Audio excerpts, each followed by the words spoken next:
নমস্কার সবাইকে। আশা করছি সকলে খুব ভালো আছো, সুস্থ আছো, সাবধানে আছো। আর আমিও খুব ভালো আছি।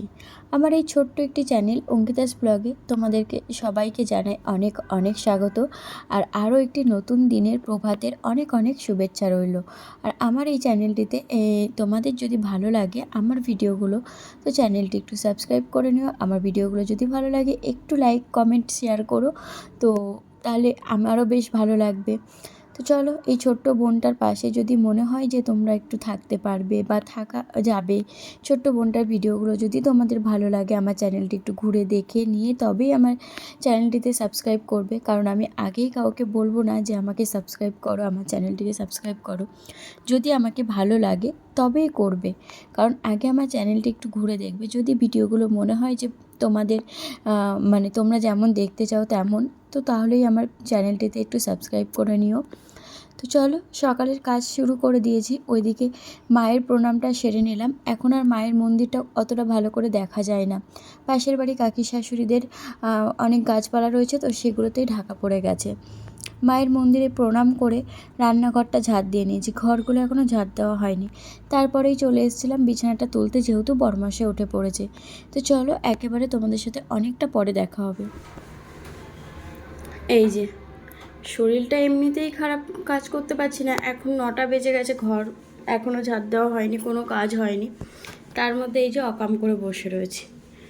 পুরো হলুদটা হাতের থেকে পড়ে গেল। এই যে বরমশাই মাছ এনেছে, এটা রেখে দিলাম, এটা কাল হয়ে যাবে।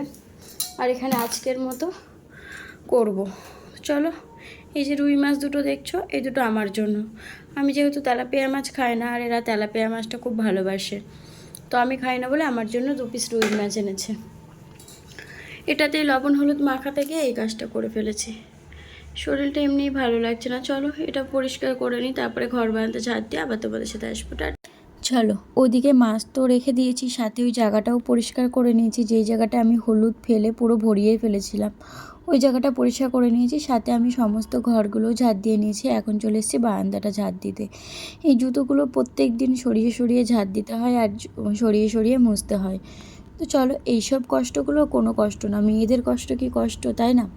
মেয়েদের কষ্ট কষ্ট না। যখন 3 মাস অসুস্থ ছিলাম, তখন কারোর মনে হয়নি যে আমি অসুস্থ না সুস্থ। কিন্তু যখন আমি একটু সুস্থ হলাম, মানে একটু না, অনেকটাই সুস্থ হলাম, তাও প্রায় 2.5 মাস কি 3.25 মাস পরে যখন 2-1টা রিলস বানালাম, তখন আমার শ্বশুরবাড়ির অনেকের মনে হয়েছিল যে আমি হয়তো অসুস্থতার ভান করছি। তো তাদেরকে আমি একটাই কথা বলবো, যে যখন আমি অসুস্থ ছিলাম, তখন যেহেতু আপনারা কেউ খবর নেননি, দয়া করে আমি সুস্থ হলেও আমার খবর নেওয়ার দরকার নেই। তো যাই হোক, চলো, এইসব কথা সব প্রত্যেকটা মেয়ের জীবনে এরকম একটা ঘটনা থাকে। যেহেতু কোনো মেয়ে, কোনো বউ, মানে যখন সে মেয়ে থাকে তখন খুব ভালো থাকে, কেন জানি না সেই মেয়েটা অন্যের বাড়ি বউ হয়ে গেলে এতটা খারাপ হয়ে যায়। তো রীতিমতো আমি এত কিছু করার পরেও আমি খারাপ, তো আমি এই খারাপটাতেই না খুব ভালো আছি। আমি সবার জন্য করেওছি, আমি খারাপও হয়েছি। তো আমার দরকার নেই কারোর কাছে নতুন করে ভালো হওয়ার। তো আমি যেমন তেমনই, আমার বরের কাছে, আমার মায়ের কাছে যদি আমি ভালো থাকতে পারি, আমি এতেই খুশি। আশেপাশের লোক আমার নিয়ে কী ভাবলো কী ভাবলো না, কতটা ভাবলো, আমার ওইসব জানার দরকার নেই। কারণ কি বলো তো, আশেপাশের লোক শুধু তোমাকে বলেই যাবে, কাছে এসে কেউ তোমাকে সাহায্যও করবে না, আর তোমার কষ্টের ভাগিদারও হবে না। তো অতএব তারা যারা বলছো বলে নাও, আমার কোনো যায় আসে না। কারণ কেউ একটা মানুষও আমার অসুস্থতার সময় খবর নাওনি। তাই আমি সুস্থ ছিলাম কি অসুস্থ ছিলাম তাতে আমার কোনো যায় আসে না। আমি সুস্থ হয়ে রিলস বানিয়েছি নাকি অসুস্থ হয়ে রিলস বানিয়েছি, তাতেও আমার কোনো যায় আসে না। অতএব তোমরা কে কী ভাবছো আমার কোনো কিছুতেই যায় আসে না। তো চলো, তোমাদের সাথে এইটুকু গল্প করতে করতেই ঘরগুলো মোছা হয়ে গেল। এখনও মোছা হয়নি, ঘরটা ঝাড় দেওয়া হলো, ঘর মোছা শুরু হলো। ওদিকে ভাসুরের ঘরটা মুছে নিয়েছি, আর এখানে ঠাকুমার ঘরটা মুছতে এসেছি। ঠাকুমার ঘরটা বেশ অগোছালো হয়ে রয়েছে। ঠাকুরের জায়গাটা ওটা পরিষ্কার করতে হবে, কিন্তু ওটাও অনেক সময় সাপেক্ষর ব্যাপার, তো তাই আর পেরে উঠছি না। তো একদিন সময় করে ওটাও পরিষ্কার করে নেব। এখন আর বড্ড ব্যথা করে। কাল বেশ 2-3 দিন ধরেই আমার বুকের ব্যথাটা আবার বেড়েছে। এইসব কষ্টগুলো না কাউকে তো দেখানো যায় না, যেহেতু কাটাছেঁড়া হলে মানুষ বুঝতে পারে যে কতটা জ্বালা যন্ত্রণা। ভিতরের খবর তো কেউ বুঝতেও পারবে না ঠিক কতটা কষ্টতে আমি আছি বা কতটা কষ্ট আমি 3 মাস আগে পেয়েছি। তো সবাই যে যার মুখ আছে, ভগবান মুখ আছে, মুখ দিয়েছে, বলছে বলে নিক, আমার কিছু যায় আসে না।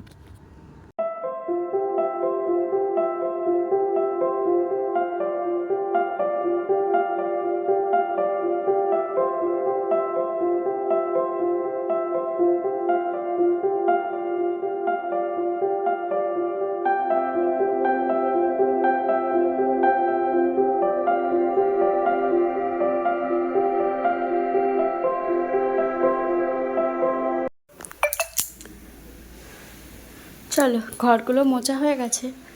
আর এই যে এখানে প্রসাদ দিয়ে গেছে পাশের বাড়ি কাকি শাশুড়ি। চলো এখন রান্না করব। এখানে রান্না আমার হয়ে অলরেডি কিছুটা হয়েছে। এখানে আমি সকালের জন্য আলু সিদ্ধ ভাত করেছি আমার আর কাকা শ্বশুরের জন্য, আর এখানে একটুখানি ডাল করেছি। আর এখন করব এই যে মাছের তরকারি। চলো তাহলে রান্নাটা করে নেওয়া যাক।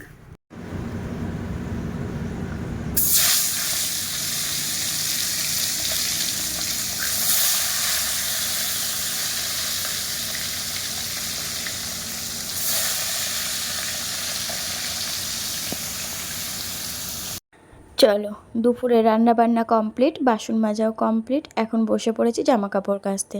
সকালে জল না পাওয়াতে ভেবেছিলাম দুপুরবেলা কাচবো, একটা দুটো করে জমিয়ে রাখতে রাখতে না আজকে বেশ কয়েকটা হয়ে গেছে। তো দুপুরেও সেরকম জল পড়ছে না। তো আমি কি করেছি, এখানে জামা কাপড় কাচবো বলে কলের থেকে একটুখানি পাম্প করে নিয়েছি জল। তো এই কারণে আমার সারাদিন খুব বুকে ব্যথা করেছে, যেহেতু কল পাম্প করেছে। আর আমাদের এই কলটা না, চাপা কলটা, প্রচণ্ড কষা। তো চেষ্টা করি যতটা পারি টাইম কলের জলে কাজ করার, কিন্তু এখন না একদমই জল দেয় না। আর একটা বাড়িতে জল ছাড়া কোনো কাজও হয় না, একটা সংসারের কাজে কম জল তো লাগে না, জল ছাড়া কাজ হয় না। যেহেতু স্বামীর ইনকাম কম, তাই এটুকু বলতেও পারি না যে আমার জলের ব্যবস্থা করে দিতে হবে। তো চলো, এই ব্যবস্থাটা আমার মাই করে দেবে, কিন্তু সেটা আলাদা হওয়ার পরে। এখন একসাথে তো আমি করবোই না, আমার মা বলেছিল করে দেবে, কিন্তু আমি নিজেই করব না। সব কিছু কেন দেবে মা? চলো যাই হোক, এখানে জামা কাপড়গুলো আবারও জল পাম্প করে ধুয়ে নিয়েছি, কারণ জল একদমই পড়ছে না। এখানে মেলেও দিচ্ছি, প্রচণ্ড রৌদ্র, একটু মেঘলা মেঘলা হয়েছে যখন জামাটা মেলতে আসলাম। তো জামা কাপড়গুলো রৌদ্র না থাকায় একটু মেলতেও সুবিধা হলো, কারণ প্রচণ্ড গরম লাগছে। তো চলো তাড়াতাড়ি করে এখানে জামা কাপড়গুলো মেলে নিই, অনেকগুলোই কেচেছি।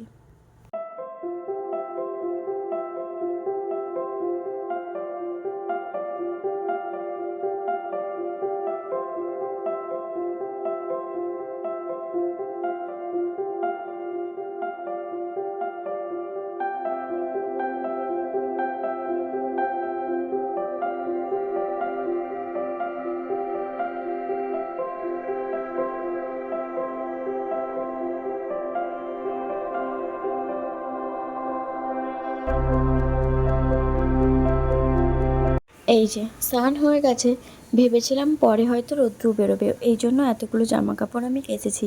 কিন্তু দেখো, তখন হালকা হালকা মেঘলা করেছিল ঠিকই যখন জামা কাপড়গুলো মেলছিলাম, এখন পুরোই মেঘ করেছে। জানি না বৃষ্টি হবে কি না, কিন্তু খুব সুন্দর একটা হাওয়া দিচ্ছে বাইরে, আর খুব সুন্দর মেঘলা ওয়েদার। তো চলো এখন এই জামা কাপড়গুলো তুলে নিতে হবে, আর কিছু করার নেই। তো চলো আবার তোমাদের সাথে দেখা হবে সন্ধ্যাবেলা। টাটা। এই যে সন্ধ্যেবেলা দুজন টেপি বসে পড়েছি চা খেতে। তো এখানে বড়মশাইকে একটু চা করে দিয়েছি, কাকা শ্বশুরও খেয়ে নিয়েছে। আর এখানে এই যে পটেটো বিস্কুটগুলো যেগুলো আছে আমার খুব ভালো লাগে, একটা চিপসের ফিলিংসও হয় আর সাথে বিস্কুটও ফিলিংস পাওয়া যায়। তো এই বিস্কুটগুলো বড়মশাই নিয়ে এসেছিলো আমার জন্য। তো বড়মশাই দেখো কত ধ্যান দিয়ে ফোন দেখছে। তো এখানে ওকে একটু বিস্কুটও খাইয়ে দিলাম, যেহেতু এত মনোযোগ সহকারে ফোন দেখছিল, তাই ওকে বিস্কুটটা আমিই খাইয়ে দিলাম, কারণ চাটা তো নিয়ে খাবে, একটা বিস্কুটও খাবে না নিজে হাতে করে নিয়ে। তাই ভাবলাম সন্ধ্যাবেলা শুধু চা খাবে, তাই দুটো বিস্কুট ওকে খাইয়ে দিলাম।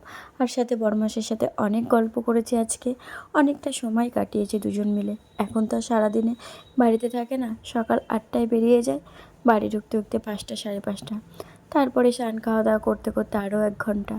তারপরেই আবার 7টার দিকে বেরিয়ে যাই, এই সামনের দোকানেই যাই, ওখানে গিয়ে বন্ধুদের সাথে আড্ডা দেয়। তো সেইভাবে তো থাকে না, তবে আজকে না অনেকটা সময় ছিল। তো এখানে ওর মাথায় হাত দিয়ে দেখছিলাম, আজকেও শ্যাম্পু করেছে, তো দেখলাম চুলগুলো ঠিকঠাক হয়েছে নাকি, কারণ প্রচণ্ড আঠা হয়ে গেছিলো ওর চুলগুলো। তো চলো এখানে আমরা ট্যাপাটেপি চা খাই, এরপরে যাবো রান্নাঘরে। চাটা খেয়ে এখানে বসে পড়েছি, রান্নাঘরে চলে এসেছি। পেঁয়াজগুলো বড়মশাই এনে রেখেছে, এগুলো না রান্নার সময় এইভাবে ছাড়িয়ে নিতে অসুবিধা হয়, তাই ভাবলাম র্যাকটা যেহেতু ধুয়েই রেখেছি, তো চলো আজকে একটু হাতে সময় আছে, এখানে পেঁয়াজগুলো একটু ছাড়িয়ে রাখি। তো যেমন ভাবা তেমন কাজ, ওদিকে ভাতটাও বসিয়ে দিয়েছি। এখন ভাতটা হচ্ছে, এখন এই পেঁয়াজগুলো ছাড়ানো হয়ে গেলে ভাতটা নামিয়ে রেখে তারপর একটু আলু ভাজবো। ডাল আছে, মাছের তরকারি আছে, শুধু ডাল খেতে কেমন যেন লাগে, তাই বড়মশাই বললো দাদা যেহেতু বাড়ি আসবে তো তুমি একটু রাতে আলু ভেজো। আজ আর কাকা শ্বশুর খাবে না রাতে, জানি না, তারা হয়তো নিমন্ত্রণ আছে, তো আমরা 3জনই খাবো, সেই মতনই একটুখানি আলু ভাজবো। তো চলো পেঁয়াজগুলো ছাড়ানো হয়ে গেছে, আমি রেখেও দিয়েছি, আর এখানে ভাতটাও হয়ে গেছে।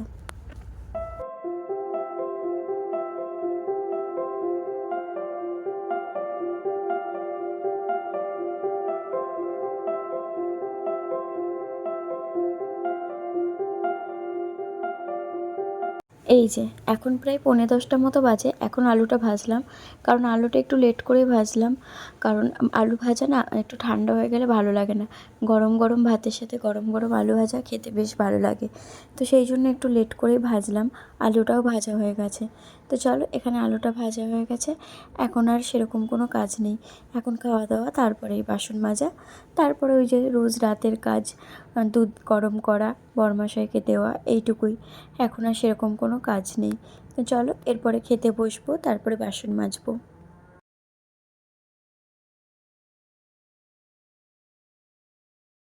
চলো সমস্ত কাজ কমপ্লিট, এখানে বড়মশাই দুধটাও নিয়ে চলে এসেছি, আজকে একটা গ্লাসেই নিয়েছি, বড়মশাই অর্ধেকটা খেয়ে নেবে, আমি যেহেতু সর পছন্দ করি না তাই ওকে দিয়ে দিলাম, আর দুধটা খুব গরম ছিল, ও নিচে ধরতে চাইছিল, তাই ওকে বারণ করলাম যে নিচে ধরো না, উপরের দিকে ধরো। চলো আজকের ভিডিওটা আমি এখানেই শেষ করছি, তোমরা সবাই সুস্থ থেকো, ভালো থেকো, সাবধানে থেকো, আবার দেখা হবে কাল নতুন একটা ভিডিওর সাথে। টাটা।